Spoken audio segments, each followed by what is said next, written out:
Olá, pessoal, sejam bem-vindos a mais um episódio do meu podcast Café com Saúde e Bem-Estar. Eu sou a doutora Heloísa Passos e trago aqui temas de saúde do nosso dia a dia, tentando descomplicar e desmistificar essas doenças. Hoje, é um assunto bem especial. Essa semana a gente perdeu uma grande artista, a Preta Gil, por um câncer, o câncer de colo retal.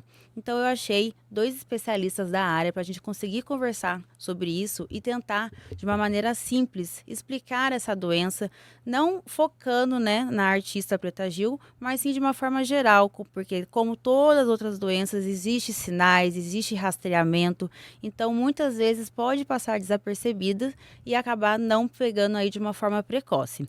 Eu vou apresentar aí os dois médicos que estão aqui comigo hoje. Bom, eu tenho o Dr. Tiago Filippini, oncologista pela Faculdade de Medicina da ABC, oncogeneticista pela City of Hope de Los Angeles e atua atualmente como coordenador do Hospital Mário Covas e também é um pesquisador no Cefo. Já temos também o Dr. Alisson Queiroz, que também ele já esteve aqui conosco. Obrigada, Alisson, pela segunda vez de estar aqui. Ele é gastroenterologista pela UFES e residente de hepatologia pela USP.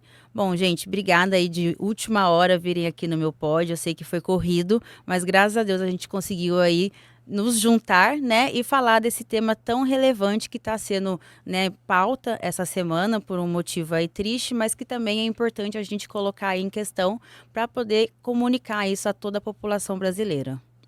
É um prazer, agradeço o convite novamente de estar aqui com você, podendo conversar sobre esse tema que mexeu tanto com a gente, e é tão necessário de entendermos. Agradeço também o convite, muito importante a gente discutir esse tema, é uma doença muito prevalente no nosso meio e a gente tem bastante coisa para conversar. Eu acredito que sim, ainda mais com dois especialistas assim de alto nível. Bom, eu acho assim que a primeira coisa é entender o que o câncer coloretal afeta, eu acho que de uma forma geral a população entende que é o intestino, mas a gente sabe que o intestino é grande, existe várias partes do intestino, então assim, qual a parte específica que ele vai acometer ali no corpo humano? Certo, então o trato gastrointestinal compreende aí todos os órgãos entre a boca e o ânus, E no meio deles a gente tem o intestino, e esse intestino ele é dividido em intestino delgado, que é duodeno, ilho e jejuno, e intestino grosso, que ali a gente tem o colo ascendente, colo transverso, colo descendente e reto. O adenocarcinoma coloretal ele vai acometer essa última parte, essa última porção do intestino que eu comentei, que é o intestino grosso. Certo, então a gente teria duas partes, o intestino delgado e o grosso, só mais para tentar uma forma mais generalista, e ele pega a parte do intestino grosso, Isso. A gente até usa como um padrão de qualidade da colonoscopia quando o exame é feito até cerca de 10, 15 centímetros ali da válvula iliocecal. E a gente consegue entender que o exame percorreu todo o intestino grosso e com isso rastreou, procurou alguma mais efetivo alguma o rastreio. Exatamente. Entendi. E como toda doença, existe fatores de risco, Eu sei que você falou da coluna, eu acho que vai entrar nessa parte do rastreamento, mas como toda doença tem um fator de risco, e essa doença, o câncer de colo retal especificamente, tem vindo em ascensão, na população, de uma forma geral, e principalmente aqui na população brasileira. Eu, particularmente, peguei vários casos recentes de pacientes internados abaixo de 50 anos, ou seja, para uma doença oncológica em pacientes jovens, que já tinha esse diagnóstico de doença de colo retal. Existe um fator aí que tem aumento, que está sendo estudado? Quais são os principais fatores de riscos que a gente tem de uma forma já estudada, já especificamente pontuada para esse tipo de doença? O carcinoma coloretal realmente é uma doença extremamente prevalente na sociedade. Hoje ela é responsável pelo terceiro lugar aí de neoplasia mais comum no ser humano e a segunda causa de morte por câncer no mundo. Tá? É mais comum em homens, E existem alguns fatores de risco. É importante dividir entre os fatores de risco que são modificáveis e aqueles que não são modificáveis, Dentre os fatores de risco modificáveis, que é aqueles que a gente pode atuar para tentar reverter, existe o tabagismo, o etilismo, uma dieta rica em carnes vermelhas, dieta rica em ultraprocessados, mas existem outros fatores não modificáveis que estão atrelados aí a condições genéticas, hereditárias, como a síndrome de Lynch e poliposes adenomatosas familiares que a gente infelizmente não consegue atuar. São fatores que a gente pode não modificar, porém a gente pode atuar promovendo um rastreio mais precoce e também atuando de forma a estimular a pessoa a fatores protetores. Então, atividade física, dieta rica em vegetais, em fibras e... E um rastreio precoce, né? Exato. Então, assim, como toda doença, a gente tem um fator externo que vai atuar, né? Como o doutor Alisson falou, que tem aí a alimentação. Eu acho que a gente está começando a ver um resultado dessas alimentações industrializadas, né? Que a nossa geração teve muito contato. Eu acho que, não sei, não é uma coisa que existe um estudo, mas acredito que isso vai começar a dar os resultados aí desse aumento da doença. Mas, como vocês também falaram, existe o fator genético, né? Que infelizmente não vai mudar. Inclusive, hoje eu estava ouvindo uma conversa com um oncologista e a entrevistadora pergunta: você acha que um dia vai erradicar a doença? E ele fala: não. Né? A gente consegue tratar alguns fatores externos, o tabagismo. A gente vê que o uso do cigarro está cada vez mais diminuindo no nosso país. A alimentação, as pessoas começam a ver as consequências e conseguem aí modificar isso para tentar evitar complicações. Mas a partir do momento que vem uma doença genética, né, porque é um erro de mutação, a gente sabe que a gente vai envelhecendo e a nossa célula vai se dividindo, uma hora ela vai falhar, né, porque ela vai ficando velha, então isso também pode levar ao câncer e também alterações genéticas de pacientes jovens, né? Sim, é só importante pontuar uma questão que o câncer como um todo é muito mais comum o nosso estilo de vida, né? As síndromes genéticas, elas estão relacionadas ali 15, 20% do total de cânceres. No caso do intestino, né, pacientes mais jovens que estão associados à síndrome de Lynch ou da polipose adenomatosa familiar, entre outras síndromes, até por volta dos 50 anos, está ali em torno de 30% a 40% o índice de câncer relacionado à genética. Então, ainda assim, o fator ambiental, o estilo de vida que a pessoa leva ela vai ser fundamental. Entendi. E acho que uma outra coisa também interessante pontuar são as doenças inflamatórias intestinais, né? O Crohn e a retocolite ulcerativa. Também são doenças que estão promovendo aquele ambiente inflamatório e, de uma forma crônica, isso pode vir entre aspas, aqui, machucando o epitélio e favorecendo uma lesão pré-maligna e então maligna. E mais uma questão, uma lesão, para se tornar de fato um câncer, ela leva tempo, né? A gente tem anos ali até uma lesão vir a se malignizar. Então, é possível intervir, é possível atuar, não é tudo tá perdido e... Acho que isso é importante pontuar porque gera um pouco de ansiedade, principalmente, minha família é genético. Não necessariamente, geralmente é o estilo de vida da população. Exato, e aí a gente vê como profissional de saúde a importância que a gente tem, porque a gente consegue modificar vários desses fatores aí que a gente consegue reverter no paciente para que ele não venha desenvolver o carcinoma coloretal. Como eu sempre falo aqui, a prevenção sempre em primeiro lugar, né? A gente não pode se apegar porque minha mãe teve. Isso pode aumentar, sim, a sua chance, mas você tem que olhar para você, seu estilo de vida, porque isso vai influenciar no aparecimento do câncer, né? Existe, então, um rastreio, né?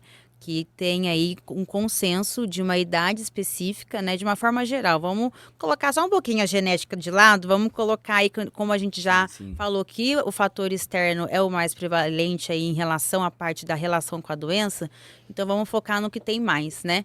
Então, existe um rastreio pelo consenso, tanto pelo Conselho... pela Organização Mundial da Saúde, quanto o Conselho de Gastro e da Onco. Existem algumas... Tem umas divergências, algumas né? divergências, né? Na prática, a gente acaba usando ali 45, 50 anos. Às vezes, a gente acaba antecipando um pouco, a depender de alguns fatores. Então, é sempre importante consultar seu médico, saber o histórico familiar... e aí poder individualizar melhor o exame. Mas de uma forma geral, a partir de 45 anos, a gente pode já começar a fazer esse rastreio no paciente. Eu, na minha prática, uso isso para pacientes sem fator de risco identificável ali. Tá. E como é que funciona esse rastreio? Bom, as principais diretrizes, elas estabelecem a idade de corte de 45 anos para a gente iniciar o rastreio. Então, todo paciente, homem ou mulher, que completa 45 anos, ele deve ser submetido a um exame de colonoscopia, que é aquele exame que o colega aqui explicou muito bem. E aqueles pacientes que tiveram algum familiar que apresentaram o diagnóstico anteriormente a essa idade, eles precisam iniciar esse rastreio mais cedo, né? Por exemplo, se eu tenho um pai, mãe ou irmão que teve a doença diagnosticada aos 50 anos, eu vou iniciar esse rastreio mais cedo, aos 40 anos, 10 anos antes do diagnóstico no meu parente. Ah, entendi. Então, 45 é de uma forma geral, mas se eu tive um familiar que teve um câncer de colo retal diagnosticado, eu pego essa idade, diminuo Isso, 10 anos e aí eu vou começar já a fazer esse rastreio. Exatamente. E é só a colonoscopia, porque eu já ouvi falar que tem o sangue oculto nas fezes. Isso também é em conjunto ou os dois servem, ou um serve mais, outro serve menos? Como é que funciona? Bom, idealmente deve ser feita a colonoscopia, mas a gente sabe que a gente vive num país onde os exames não são tão acessíveis, né? Então, muitas vezes, como exame de triagem, a gente pode lançar a mão, sim, do sangue oculto nas fezes, né? A hemoglobina oculta nas fezes, e que se ela vier positiva, é mandatório realizar a colonoscopia. Eu gosto também de individualizar, às vezes, os exames, né? A gente sabe que a colonoscopia não é o exame isento de riscos. Sim. Principalmente hoje, a nossa população envelhecendo mais, às vezes a gente estendendo mais um rastreio oncológico. Então, a gente fala muito de quando começar, mas e quando parar, né? Isso a gente não conversa muito. Então, realmente não tem um número também cabalístico, assim, na literatura pra gente, não, essa pessoa não tem mais o que fazer rastreamento. Então, tem que saber individualizar. Às vezes, um senhor, uma senhora que vão fazer um exame, precisa ficar internado. É um exame que não é fácil, o preparo. Sim. Por vezes se desidratam, ficam hipotensos. Insuficiência renal. Insuficiência renal. Então, assim, são coisas que têm que ser levadas em consideração. Às vezes, será que não cabe, então, fazer um sangue oculto nas fezes? Ou mesmo pensando em larga escala, né? Onde não tem uma infraestrutura muito mais adequada para fazer o exame. Começar com sangue oculto nas fezes e, se vier positivo, aí... No segundo momento, pensar na colono. Então, é sempre importante. Não é assim, nossa, o rastreio tem que ser com colonoscopia, pronto, acabou, e é isso, sabe? É que a medicina nunca é exata, assim, né? Por isso que a medicina não é da matéria exata, porque a gente tem que individualizar o paciente. Inclusive, você falou isso no hospital que a gente trabalha em conjunto. Tinha uma senhora internada, né, por um sangramento ativo ali, e ela já tinha feito 3 colonos, e ela tem 83 anos, 30 quilos. Então. Você imagina submeter uma senhora dessa a mais uma colonoscopia, que o preparo não é fácil, é sedação, é desidratação, então a gente realmente vai ter que avaliar cada caso. Mas vamos pegar num paciente que comecei o rastreio com 45 anos com sangue oculto nas fezes. Veio negativo. Eu posso esperar o próximo ano para fazer a colono, aí vai depender do alto risco desse paciente ter ou não câncer, aí eu tenho que ter um alarme e falar assim, não, vamos complementar com uma colono. Exatamente, você falou a palavra aí, risco, né? Se o paciente tiver um risco baixo, a gente pode repetir esse exame de hemoglobina oculta nas fezes, né? E a depender do resultado, fazer ou não a colonoscopia. Mas, de antemão, se tiver possibilidade, a gente indica fazer uma colonoscopia em todo paciente a partir de 45 anos, porque ela é o método mais eficaz. Mas, óbvio, respeitando a individualidade de cada um e também a infraestrutura, a possibilidade de realizar o exame ou não, porque os protocolos, as diretrizes, elas traçam condutas universais. Se a gente vai conseguir fazer isso na prática é outra história, porque estamos falando de Brasil. Sim. E numa população geral também, né, que muitas pessoas usam a rede pública, a gente sabe que muitas vezes nem é pedido, né, de uma forma geral, esse rastreio passa um pouco batido, né? Pontuando isso, é uma questão que eu vejo muito na minha prática, até na prática clínica mesmo. Aquele paciente chega com um hemograma de anemia. Muitas vezes é simplesmente prescrito ferro e isso supostamente é o básico, foi feito, tá correto. Não, a coisa vai muito mais além, né? Ali talvez seja a primeira manifestação laboratorial de alguma coisa mais séria que precisa ser investigado.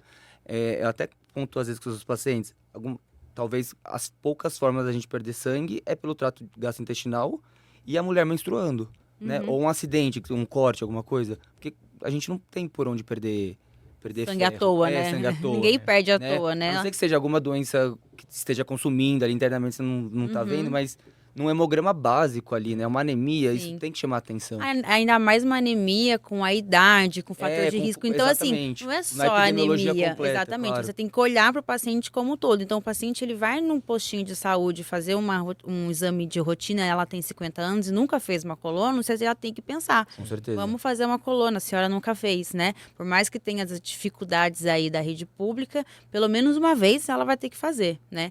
E você falou da anemia, que é um dos sinais, né?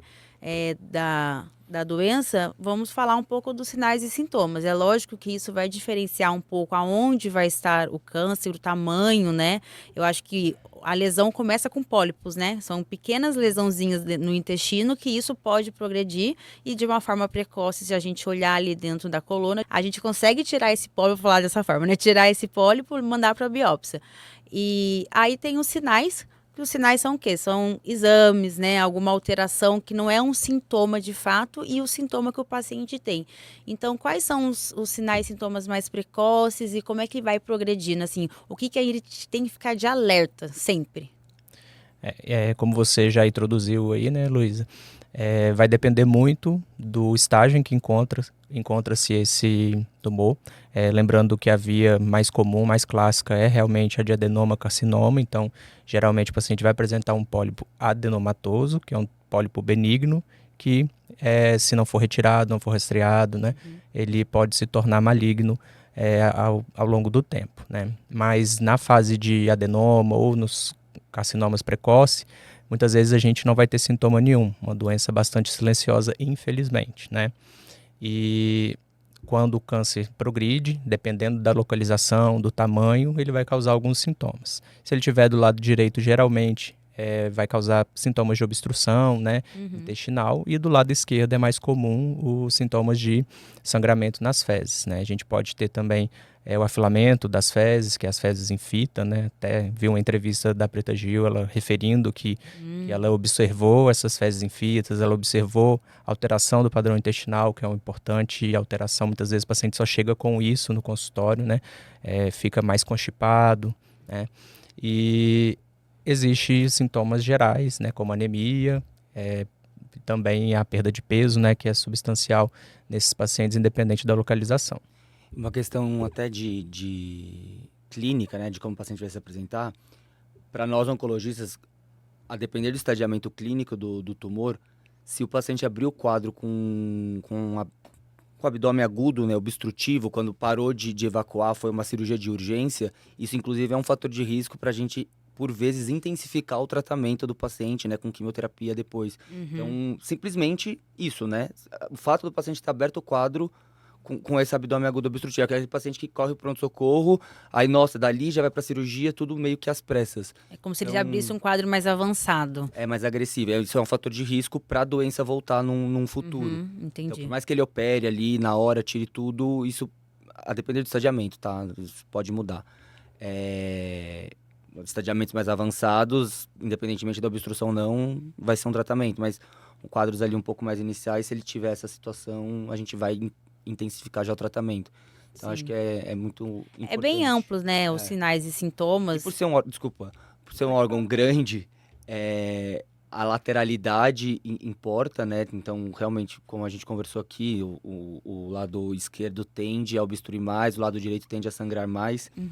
E também para nós oncologistas, isso a gente está vendo no desenvolver aí da ciência que são um pouco de doenças diferentes. E isso vem lá da nossa embriogênese, né? De quando a gente ainda estava no útero da nossa mãe sendo formado, né? O intestino, ele vem de diferentes linhagens ali. E hoje a gente está vendo também um perfil molecular da doença um pouco diferente. E com isso, drogas também diferentes. Não que não possa uma droga ser usada de um lado do intestino ou do outro lado. Mas a gente está vendo um pouquinho conseguindo avançar um pouco mais, né? E ter um direcionamento da medicação. Isso, uma terapia mais alvo e não simplesmente quimioterapia. Entendi. Então, assim, né? Os sinais e sintomas, eles são bem amplos, né? Pode ser desde uma anemia, né? Até uma obstrução, né? O paciente já chegar numa emergência dentro do hospital. Então, o importante é sempre ver que tá diferente, né? As pessoas, às vezes, demoram porque elas deixam passar batido, né? Às vezes, não evacua 3 dias, mas tudo bem, né? Vou esperar mais um pouquinho, Aí quando vai ver, chega uma obstrução, né? O paciente que emagrece, eu acho que o emagrecimento é um fator, assim, que a gente vê em todos os cânceres, né? Eu acho que é uma coisa bem característica. Então, se emagreceu muito... E motivadamente. Se você não tá fazendo uma dieta, não tá parando de se alimentar e tá vendo que perdeu 10 quilos em um mês, isso não é normal, Isso né? é medida simples, né? A Preta Gil até comentou, você tem que olhar suas fezes em casa. Sim. Isso não é isso é questão da sua saúde, né? Basta você olhar. Então, são medidas fáceis ali do dia a dia que Muitas vezes você a gente conhecendo fica seu organismo, relapso, né, em relação a conhecendo isso. seu organismo, você vai saber É se identificar. autoconhecer, né, as pessoas. E certeza. as fezes, ela diz muito sobre a gente, né? A nossa alimentação, como é que tá sendo, o que que a gente tá comendo. Então, se ela viu ali que as fezes estavam infitas, ela já abriu um sinal de alarme para ela procurar o pronto atendimento, né?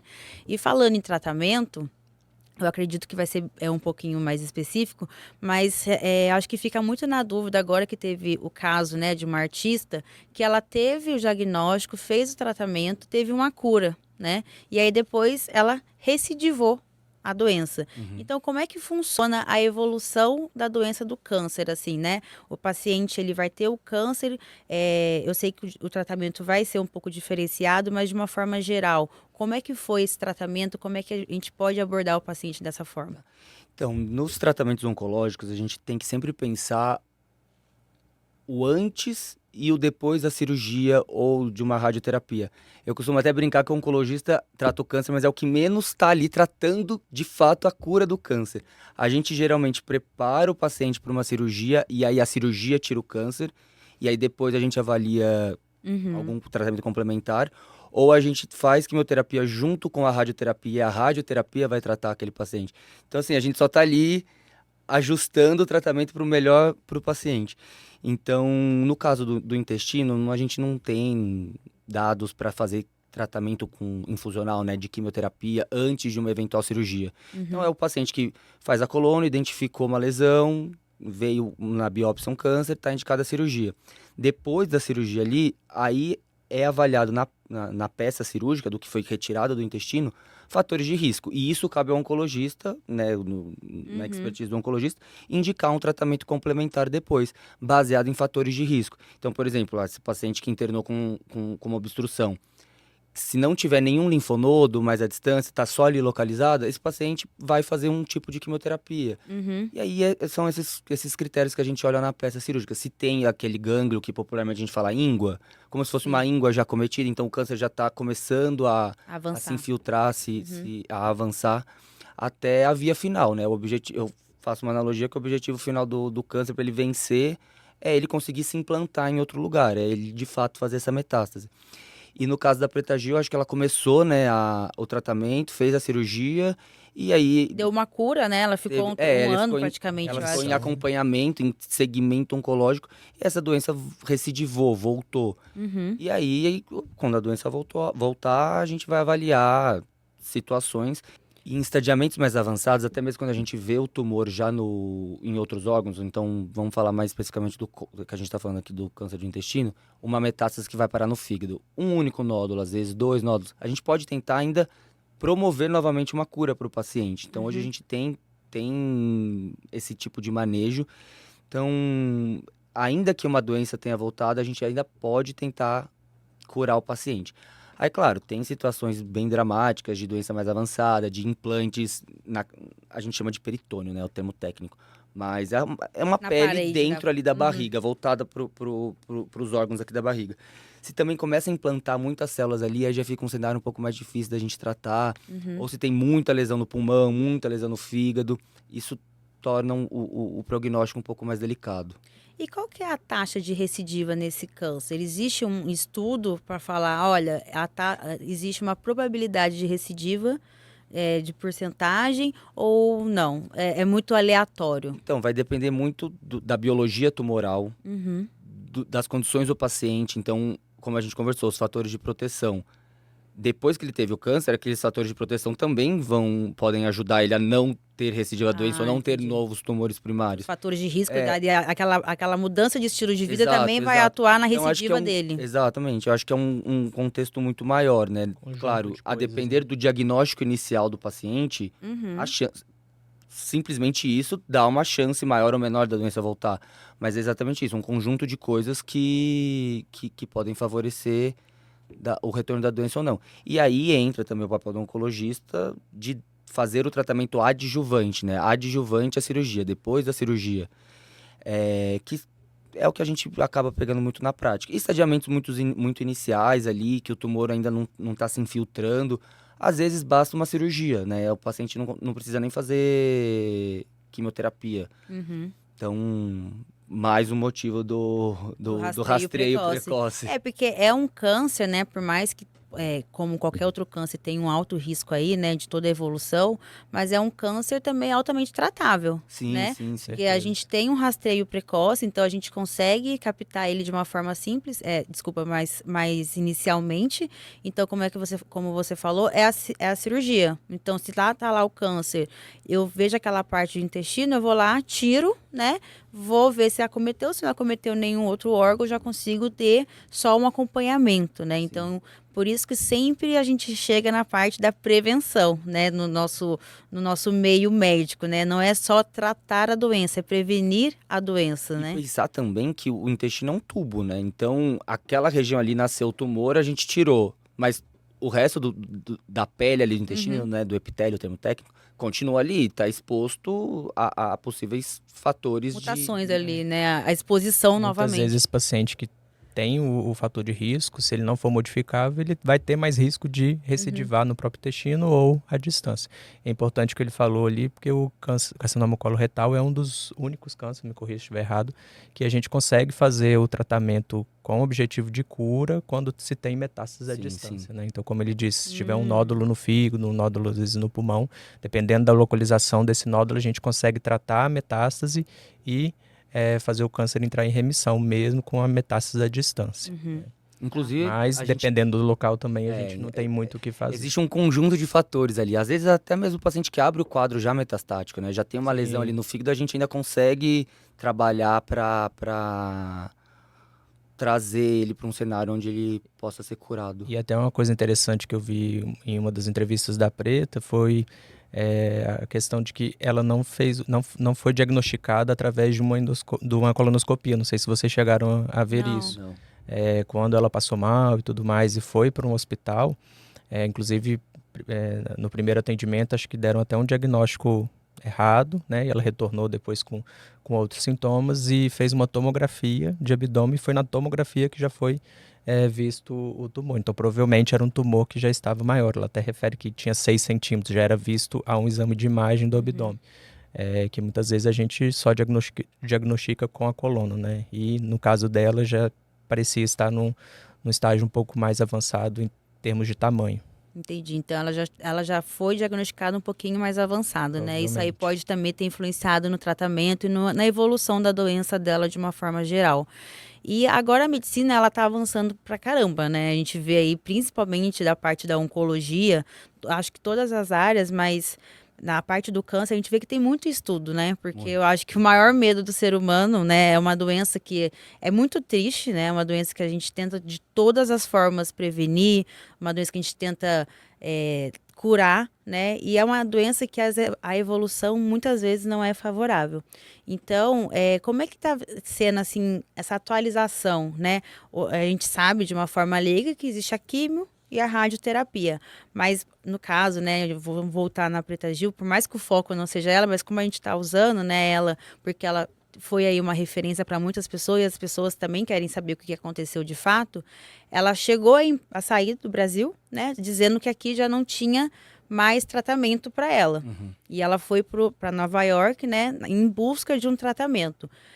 Eu não sei se ao fato ela foi em busca de uma cura ou se ela sabia que o tratamento dela seria uma coisa mais paliativa, né, de prolongar um pouco mais com uma qualidade de vida aí o tempo que restava. Então a gente está tendo novos abordagens. Eu sei que tem imunológicos, né? Até existiu aí um tempo atrás uma vacina, né, contra o câncer, mas não é bem uma vacina. É quando a gente tem um câncer, a gente injeta uma medicação que a gente vai conseguir atuar ali nas células, Tem né? várias linhas de pesquisa, não sei exatamente qual foi uma possível pesquisa que algum protocolo clínico que a Preta Gil tenha ido para os Estados Unidos, mas isso já incorporado na nossa prática, a gente tem imunoterapia no câncer de intestino, tem terapias alvos com remédios específicos que vão se ligar num receptor, além da quimioterapia, né? Porque a quimioterapia ela vai entrar no organismo, vai passear ali e vai entrar no ciclo celular das células tumorais ou não, e pode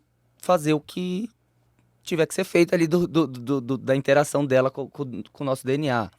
Agora, outras moléculas que vêm sendo desenvolvidas, elas podem ser direcionadas para o alvo, né? Basicamente, o sistema imunológico, a imunoterapia, vai estimular o nosso sistema imunológico a atacar aquelas células que ele está identificando que não são ideais, que não são corretas ali do organismo. E aí, nesse efeito, as nossas células de defesa vão atacar as células tumorais. Mas também não é isento de riscos, né? Sim. Pode ativar outras regiões do organismo. E a gente vê muito atacar um pouco a tireoide, eventualmente pulmão, até mesmo o intestino. Mas assim, são coisas manejáveis, né? O benefício da droga realmente a magnitude do benefício é bem impactante. Assim, me corrija se eu estiver errada, assim, de tentar descomplicar o que você falou aí um pouquinho. Então, seria que a quimioterapia, ela vai atuar de uma forma às cegas, né? Você vai colocar ali a medicação no corpo humano, ela vai atuar em tudo, inclusive na célula cancerígena. Então, por isso que ela tem tantos efeitos colaterais, né? E com o avanço da medicina, essas medicações imunológicas, ela é como se ela colocasse uma seta na célula ali dentro do nosso corpo, falando assim, é essa célula que você tem que atacar. As nossas E células aí, ativadas e aí o nosso sistema tenta só atacar elas, mas também não quer dizer que ela não vai atacar outros lugares, Sim. né? Mas o risco é menor do que uma quimioterapia pura, né? Sim. E Entendi. a gente tem também outros remédios de terapia-alvo, né? Que vão se ligar em receptores específicos da célula tumoral. Também podem se ligar em outros, mas assim, o efeito é muito, muito interessante de ver esses remédios sendo direcionados naquela região. E o efeito é muito significativo para o paciente. E uma coisa que eu acho que é importante a gente falar dentro do tratamento, Luiz, é que a gente foca muito no tratamento dentro da oncologia, como leigos, às vezes pensando somente na cura, né? Mas existe uma divisão importante dentro do tratamento, que é o tratamento paliativo, né? Acho que o Thiago vai saber falar muito melhor, né?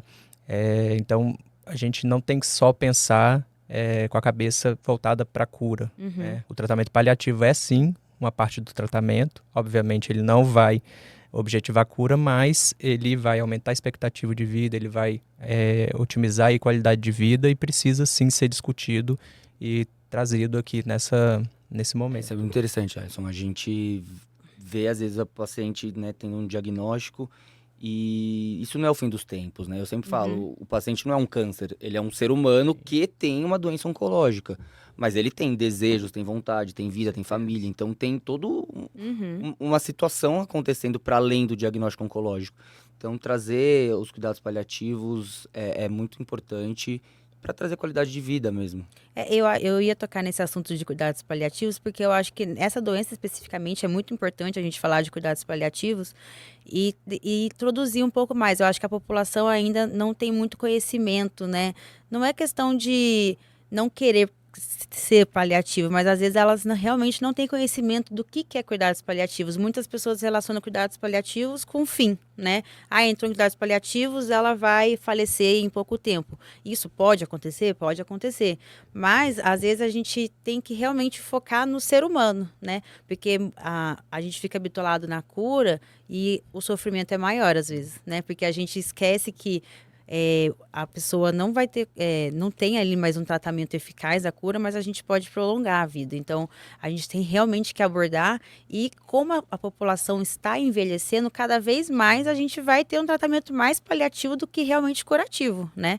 Porque o paciente vai ter uma recidiva, o paciente não vai ser mais apto para fazer uma cirurgia de grande porte. Então, o melhor ali é controlar os sintomas e deixar ele viver ali o restante que ele tiver de uma forma mais leve, né? Assim dizendo. Com O certeza. tratamento paliativo ele tem essa ideia de finitude, né, que o paciente não tem mais essa Sim. capacidade de reverter com condições de cura, mas a gente observa que dentro do tratamento paliativo muitas vezes o paciente vive anos. Sim, não. Então, a gente precisa, nesse período de tempo de anos, muitas vezes, estabelecer cuidados que vão dar o mínimo de qualidade de vida para esse E doente. não é porque ele está em cuidados paliativos que ele está fora de possibilidade de tratamento oncológico, né?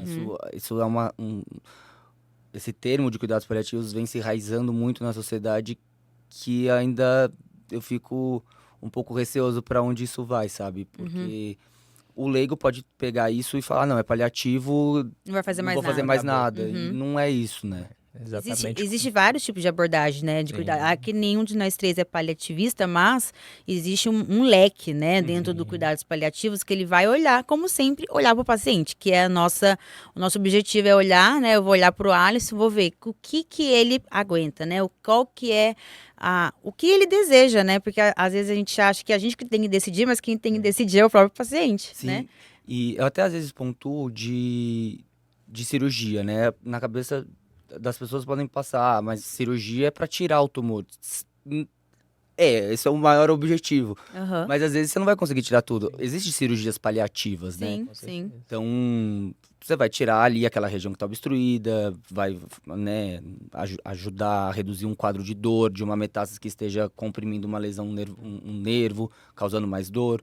Então, é muito mais amplo cuidados paliativos do que simplesmente... Deixar sem nada acontecer. Inclusive, o que você falou, dor, né? O paciente oncológico tem muita dor. Sim. Então, o controle de dor está dentro dos cuidados paliativos, né? A gente tem que controlar e dar conforto para o paciente. Tem que mudar essa concepção de que o tratamento paliativo é cuidados de fim de vida, são coisas diferentes, né? Coisas distintas. Cuidados de fim de vida é aqueles cuidados que a gente vai ofertar na hora que o paciente realmente estiver chegando ao fim da vida, mas o cuidado paliativo não é isso. Muitas vezes a gente vai estabelecer cuidados que vão proporcionar anos aí de vida pela frente. Sim. Eu acho que realmente é um ponto aí que as pessoas precisam mudar. Eu acho que tem que ser muito bem conversado com os familiares. Inclusive, fica a dica para você trazer um paliativista aqui pra Não, já conversar me com a pediram, gente. mas já me pediram um paliativista, porque é um levanta tema muita muito bom. dúvida, Exatamente. inclusive entre médicos, porque é uma coisa que não é muito bem estabelecida. Muitas vezes a gente utiliza de opiniões particulares para poder falar sobre esse assunto e não é bem assim. Existe uma especialidade somente para isso, né? Então. Exato. Bom, acho que do tratamento, né, de uma forma geral, a gente conseguiu abordar bem. Eu acho que se a gente começar a entrar muito, vai ficar bem específico, né? A oncologia é uma área, assim, é um mundo, né? Se a gente colocar, então, no papel, os termos que eles usam assim, parece física, né? É um dicionário à parte. É um dicionário à parte na medicina. Mas o paciente, né, como... que teve como a Preta, né, mas e outros pacientes que teve o tratamento curativo, né, fez a cirurgia e entrou ali no tratamento só de segmento clínico com o oncologista. Quais os exames que ele vai fazer e quanto tempo ele vai ficar fazendo esses exames aí para saber se ele teve ou não recidiva? Existe um número mágico? Como é que funciona? Na oncologia a gente usa um número mágico de 5 anos. Certo. Mas assim, na prática, se você puder ficar acompanhando esse paciente, é o ideal. Mas respondendo a sua pergunta, inicialmente, né, quando tem maior chance da doença voltar, a gente vê o paciente de 3 em 3 meses e nessas consultas aí vão ser intercaladas a cada 6 meses com exames de imagem. Via de regra, a gente acaba usando as tomografias com contraste e toda consulta é exame de sangue com um marcador tumoral, que esse nome... eu acho um pouco infeliz, porque o nome é marcador tumoral, mas ele não quer dizer que aquilo está marcando câncer, tumor. Ele pode aumentar em outras situações. Inclusive, um que a gente usa, que é o CEA, né? Ele pode aumentar em paciente tabagista, por exemplo. Então, gera uma confusão e muitas vezes uma ansiedade nos pacientes. Porque, ainda mais quando ele é pedido indiscriminadamente... não sabe por que estão pedindo, aí pede aí, nossa, eu tenho câncer, eu tenho que marcar um oncologista. Pensando em diagnóstico, né? Porque Sim, diagnóstico ele não tem valor preditivo nenhum. Não, é porque você joga no Google, né? Você pega esse CIA aí, coloca no Google e já vem um diagnóstico inteiro. Sim. E assim, essa parte de paciente pegar o exame laboratorial e procurar é um caos, né? Porque eu vou colocar uma coisa bem simples, né? Que nem leucócitos, né? Na prática clínica minha de UTI. Aí o paciente chega, o familiar, quanto que tá o leucócito?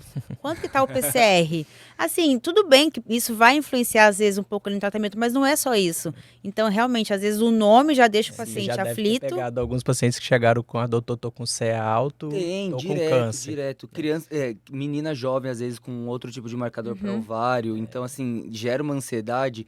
E é isso que a gente está conversando, né? O paciente não é um câncer. Ali pode ter aumentado por outras situações. Sim. A gente tem que olhar um contexto muito maior do paciente. Ele é por só isso um que- artifício que vai ser usado junto Para com um raciocínio outras clínico, né? coisas no É por isso raciocínio. que existe o médico, né, gente? Exato, é isso. Acho E é que por isso vale que a a gente pena tá ali. salientar, porque Exatamente. senão a medicina seria feita É. por Google ou por chat Exatamente, GPT. E aí, Você exatamente. precisa do exame de imagem, exame laboratorial e de um Exato. raciocínio De olhar clínico pra pro médico você, para de poder olhar. E formular aí, tudo voltando no isso. começo que a gente se empolgou, né? É. Quando chega pra gente essas questões de exame sem indicação. Sim. Mas assim, no paciente de câncer de intestino, nos 2 primeiros anos, ele vai a cada 3 meses ali no consultório, né? E a cada 6 meses ele vai fazer exame de imagem. Entendi. Isso é.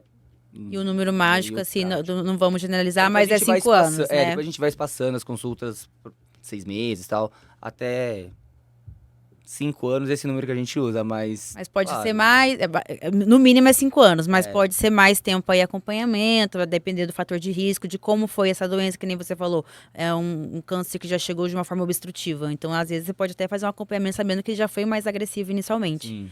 E o PET scan, porque o queridinho, né, eu acho, não é Dos nem dos oncologistas. médicos, eu acho que das pacientes, né, que tem que fazer um PET scan, e o PET scan sempre tá em alta, assim, ele fez PET scan, tá esperando o PET scan. O que seria o PET scan e aonde que ele entra dentro de todo o que a gente falou? É no tratamento? É no rastreio? É no segmento Sim. pós o câncer? Então, o PET scan é um exame maravilhoso, ele tem seu papel consolidado, mas ele tem que ser pedido com parcimônia e saber interpretar o que a gente está querendo, né? Ter um raciocínio do porquê daquele exame.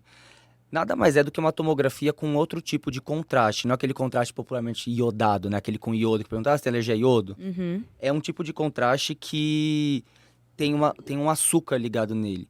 E aí as células que se replicam muito rápido, entre elas as células tumorais, elas vão Brilhar. captar aquele contraste e brilhar mais no exame de imagem.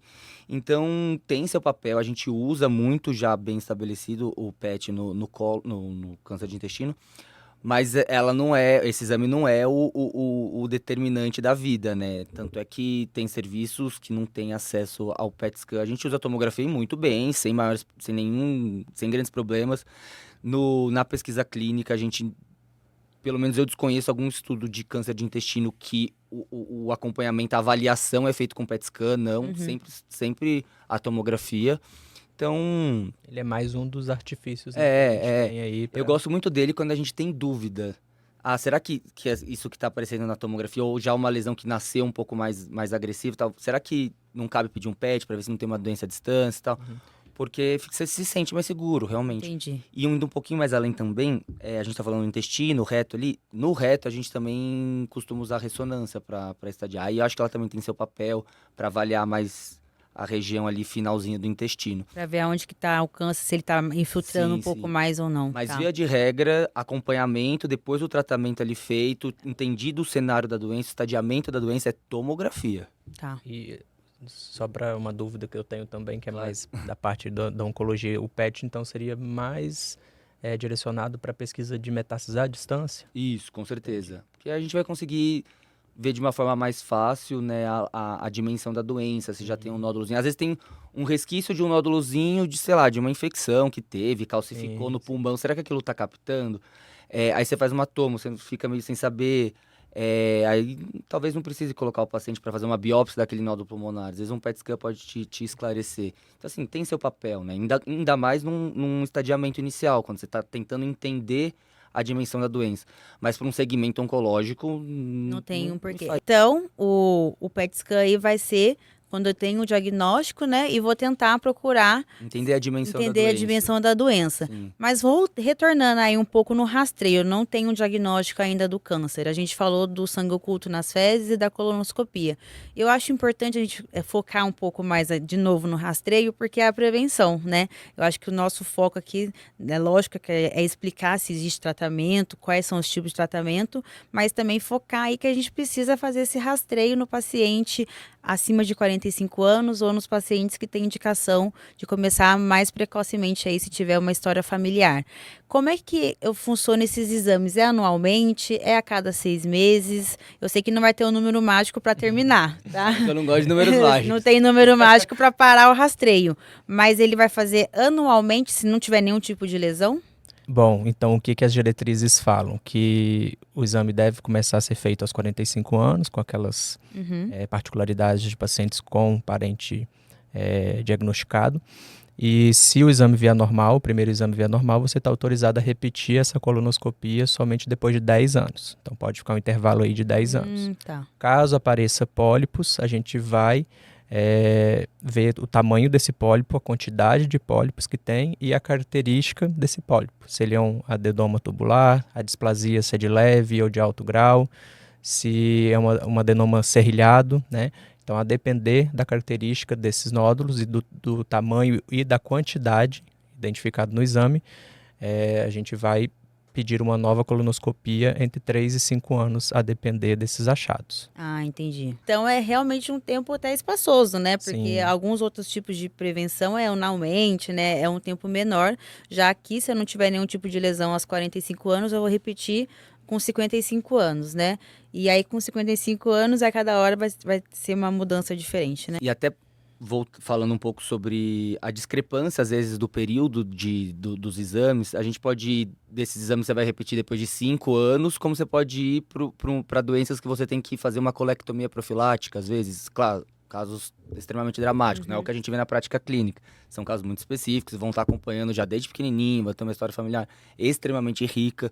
Então, mas assim, é realmente saber individualizar o caso para cada paciente. No caso das doenças inflamatórias intestinais, muda também completamente, né? Se tiver uma CEP, por exemplo, como eu disse, associada, aí é anualmente, porque o risco é maior de desenvolver o câncer de intestino, então vai depender muito de caso a caso, mas em geral são esses tempos aí que eu comentei para você. Certo. Bom, gente, eu acho que a gente abordou bastante aqui a doença, Sim, né? A gente ótimo. falou muito, né? Bastante. É uma doença realmente muito importante, que nem a gente falou inicialmente, né? Tem aí uma incidência cada vez Então, maior. No Brasil, hoje, no homem só tá atrás da próstata e na mulher só tá atrás da mama, né? Ou Em caso de seja, incidência. E de exatamente. mortalidade, continua a próstata no homem, mama na mulher e aí entra pulmão no meio, Entendi. antes de intestino. Mas assim, Ou seja, tem aí uma alta prevalência, incidência e alta mortalidade, sim, se não sim, tratável, sim, né? com certeza. Então, é que nem eu falei, a gente falou no episódio de HPV, são doenças que a gente pode não só prevenir, mas ter um diagnóstico precoce, né? E aí ser tratável quanto antes para a gente conseguir um melhor prognóstico, né? Que o paciente tenha uma cura efetiva, não tenha alta chance de recidivas, né? Enfim, a gente conseguir aí ter uma qualidade de vida realmente boa para o paciente. Vocês têm mais alguma coisa que vocês gostariam de falar, que vocês acham relevante da doença, uma mensagem que vocês queriam deixar aí para os pacientes, que eu acho que como vocês têm um contato totalmente com a doença, né, na prática clínica de vocês veem muito no consultório, no ambulatório, no hospital, eu acho que às vezes a gente fica marcante, sempre deixa uma mensagem assim, né? Olha, toma cuidado com isso, não deixa passar isso. Tem alguma coisa que vocês poderiam deixar aí pra gente? Acho que a primeira coisa é o que a gente mais falou aqui, que se chama prevenção. Então, se atentar aí às idades de rastreio, né? Se atentar também à sua história clínica, se você apresentou algum sintoma, perdeu peso imotivadamente, se seu hábito intestinal mudou, a consistência das suas fezes está diferente, então vale a pena você procurar um médico, procurar um especialista da área, né? Nem que seja no postinho de saúde, porque é o local destinado para prevenção. Não precisa de um médico quaternário num serviço extra Da top, galáxia. enfim. Você vai fazer o rastreio na unidade básica de saúde com o médico clínico geral, porque ele está habilitado a fazer esse rastreio. Caso haja alguma alteração, ele vai te encaminhar para o especialista. Mas o mais importante é a prevenção e a observação para o próprio corpo aí para ver os sinais de alarme. Sim, e é importante a gente desmistificar, né, o rastreio. A colonoscopia é um exame, a gente até conversou no começo que tem seus riscos, tudo, mas é o padrão ouro para a gente fazer o diagnóstico. E também desmistificar o exame físico com o toque retal, que ali no próprio exame físico é possível, às vezes, identificar alguma lesão. E uma outra coisa interessante também foi da Preta Gil, foi ela falando e também desmistificando a questão da colostomia, né?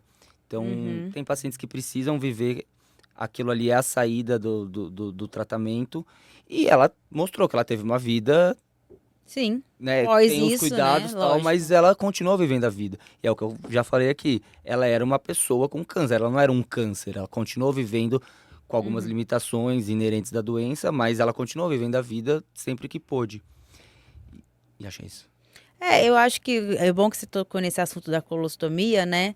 E é isso que você falou. A gente tem que lembrar que a doença não é a gente, né? A gente tem a doença. Então, as Não pessoas. é ela que nos define. Exatamente, não é ela que nos define. Então, a gente tem que realmente tentar o máximo a cura, mas tentar viver com ela da melhor forma possível, né? E o tentar viver com ela é aceitar, tratar, cuidar e acompanhar, né? Com certeza. Então, eu acho que essa é a mensagem que acho que deveria ficar aí, que a gente tem que realmente fazer esse acompanhamento sem medo, né? A gente tem que ir no médico sem medo, porque eu acho que agora que veio essa notícia, as pessoas vão ficar com bastante medo, né? E as pessoas têm medo do diagnóstico, né? Eu acho que no caso do câncer de intestino, a gente tem que ter medo de não ir ao médico. Exatamente. Que é mandatório. E no início do diagnóstico, uma doença, né, inicial, ela é passível de cura e às vezes não vai quase nem 80% precisar, de nem chance precisar de quimioterapia. O paciente vai fazer cirurgia e vai exato. tratado. Para os pólipos, né, que a gente consegue antes exato. da fase benigna, Então, impedir que ele evolua para fase maligna. Então, assim, tem que ter medo de não ir ao médico. Exatamente. Não ter medo de ter a doença, né? Ter medo de ter a doença e não saber, né? sim. Bom, gente, esse foi o nosso episódio. Eu espero que vocês tenham gostado. Eu sei que é um assunto bem delicado, complexo. Não é um assunto fácil, até para nós aqui como médicos, né? Tentar abordar de uma forma simples, a gente acaba um pouco se perdendo porque a gente se empolga, né? A gente se empolga, mas eu sei que o Brasil essa semana tá em luto, né? Pela Preta, e eu espero que a gente use isso como exemplo para a gente procurar o médico, né? Para a gente ver as indicações de rastreio, como a gente tentou focar aqui no máximo possível, e a gente não deixar passar sinais, sintomas, né? Se você tem algum familiar que esteja nesse momento aí, passando por um período de dificuldade, saiba que não é só a cura, existe também os cuidados aí, o acompanhamento clínico, acompanhamento oncológico, que vai trazer benefícios, né? De uma qualidade de vida, tanto para ele quanto para a família de uma forma geral. Gente, muito obrigada novamente por vocês estarem aqui. Eu sei, né, novamente que foi aí de última hora, mas agradeço demais todas as informações, né, tudo que a gente conseguiu abordar aqui. Eu acho que foi bastante amplo. Eu espero que vocês voltem sempre aqui. O Alisson já é a segunda vez, daqui a pouco eu já vou intimar para uma terceira, uma quarta vez. E o Thiago já estou esperando para o próximo episódio, né? Vamos lá. A gente já está aí no script. Então, muito obrigada, tá? E só para finalizar, Heloísa, em nome do Café com Saúde e Bem-Estar, eu queria desejar à família da Preta Gil nossos sentimentos sinceros aí e o máximo respeito nesse momento para falar sobre esse tema, né, utilizando como referência, e também a todas as pessoas que se sentiram aí afetadas por essa perda. Tenho certeza que foi uma perda gigantesca para a sociedade como um todo. Então, desejar a todos os nossos profundos sentimentos. Faço das palavras do Alisson as minhas palavras e agradeço a presença e estamos dispostos aí a conversar sempre sobre oncologia. Bom, pessoal, esse foi o nosso episódio de câncer de colo retal. Eu espero que vocês tenham gostado, tirado bastante dúvidas. Se ficou ainda alguma coisa em questão, não deixe de colocar nos comentários, curte, compartilha. Eu acho que informação boa é para ser compartilhada, né? As pessoas têm que ter acesso a isso. E o contato dos nossos médicos vão estar tanto no vídeo quanto aqui na descrição. E é isso. Um bom café a todos.